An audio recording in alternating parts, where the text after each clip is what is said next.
लग्नाचे दागिने म्हणजे श्रीमंत पेशवाई दागिने. नाशिकचे सुप्रसिद्ध सराफ मयूर अलंकार सराफ. ताज्या बातम्यांसाठी नाशिक न्यूजच्या YouTube चॅनलला सबस्क्राईब करा आणि बेल आयकॉनला प्रेस करा.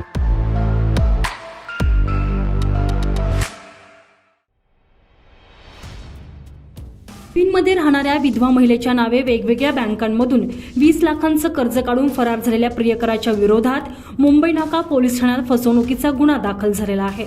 संभाजी चौक परिसरात हा प्रकार घडलेला आहे. मनोज आनंदराव गवई असे या संशयिताचे नाव आहे. त्याच्या विरोधात अंबड पोलीस ठाण्यात अशाच प्रकारच्या फसवणुकीचा गुन्हा दाखल आहे. पोलिसांनी दिलेली अधिकची माहिती अशी की पीडित महिलेने दिलेल्या तक्रारीनुसार पतीचे अकस्मात निधन झाल्यानंतर एका खासगी कंपनीमध्ये उच्च पदावर नोकरीला आहे.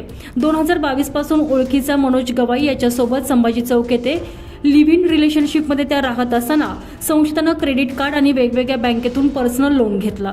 एका गृह फायनान्स देणाऱ्या बँकेतून हाऊसिंग कर्ज घेतलं. सर्व हप्ते फेडण्याचं आश्वासन दिलं. 1 वर्षापासून संशयितानं बँकेचे कर्ज थकवलंय. बँकेकडून वसुलीचा तगादा सुरू झाल्यानं संशयिताला कर्ज भरण्यास सांगितलं. मात्र 8 दिवसापासून तो घरी अनियमित येऊ लागला.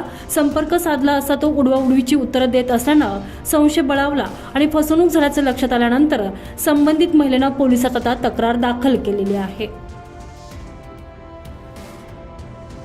तुषार ढेपले, नाशिक न्यूज, नाशिक.